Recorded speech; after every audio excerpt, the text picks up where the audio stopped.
Daniel in the lion's den? Did God really protect Daniel from lions? In Daniel 6, we learn about a courageous prophet named Daniel who was serving in the kingdom of Babylon under King Darius. Daniel had earned the king's favor because of his wisdom and integrity, but this made him enemies among some of the other officials. They were jealous of Daniel and looked for a way to get rid of him.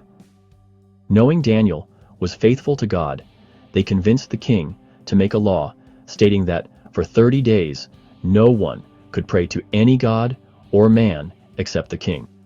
The penalty for disobedience would be being thrown into the lion's den.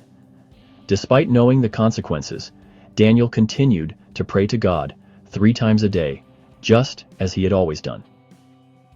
When the officials caught him praying, they immediately reported him to the king. Though King Darius was reluctant, he had no choice but to follow the law, and Daniel was thrown into the lion's den. The king, deeply troubled, spent a sleepless night worrying about Daniel. He rushed to the den the next morning and called out to Daniel, asking if his God had been able to save him. To his relief, Daniel answered, "My God sent his angel, and he shut the mouths of the lions."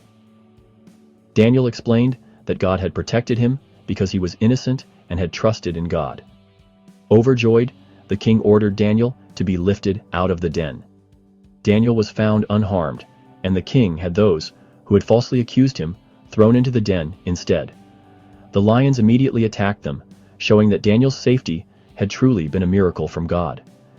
This story highlights the power of faith and God's protection. Even in the face of danger, Daniel's trust in God was unwavering. God's deliverance from the lions demonstrated that he is always with those who remain faithful to him, no matter how impossible the situation may seem.